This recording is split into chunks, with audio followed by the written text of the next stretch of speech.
Hello बच्चों, चलिए प्रश्न को पढ़कर समझते हैं। जब नदी के जल में घरेलू अपशिष्ट मिल जाते हैं तो हमारे प्रश्न के हमें 4 विकल्प दिए हैं। ए, नदी का जल पीने पर छोटे जंतु जैसे चूहे मर जाएंगे। बी, बढ़ी हुई सूक्ष्म जीवाणुवीय क्रिया सूक्ष्म पोषक तत्व जैसे लौह को निर्मुक्त करती है।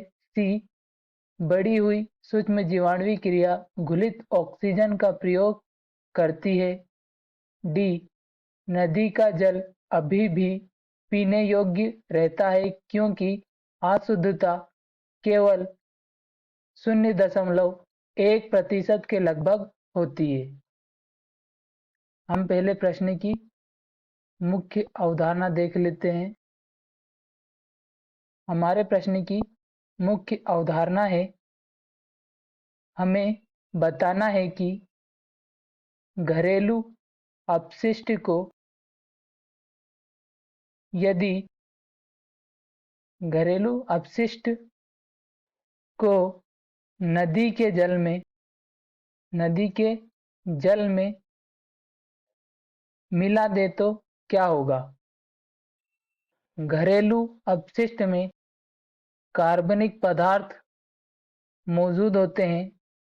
कार्बनिक पदार्थ उपस्थित होते हैं। इन कार्बनिक पदार्थों के अपघटन के लिए नदी के जल में मौजूद सूक्ष्म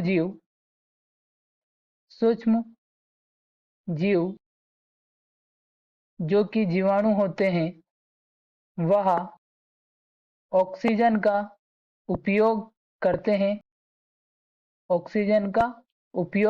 हैं। इन कार्बनिक पदार्थों के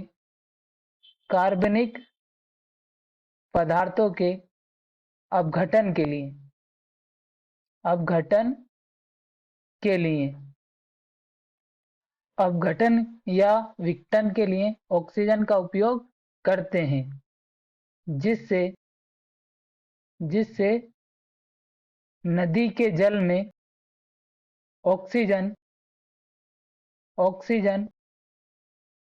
कम हो जाती है। इस ऑक्सीजन कम होने को बीओडी का बढ़ना कहते हैं। बीओडी का बढ़ना कहते हैं। अधिक अपशिष्ट के विघटन के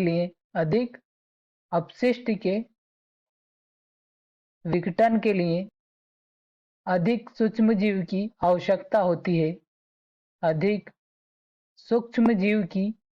आवश्यकता होती है।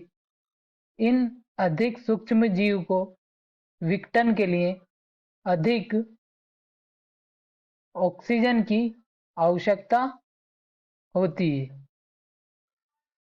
अधिक ऑक्सीजन की आवश्यकता होती है। तो हमारा जो प्रश्न था जिसमें हमसे पूछा गया था, जब नदी के जल में घरेलू अपशिष्ट मिल जाते हैं तो नदी का जल पीने पर छोटे जंतु जैसे चूहे मर जाएंगे। यह हमारा पहला विकल्प था, तो यह हमारे प्रश्न का सही उत्तर नहीं होगा।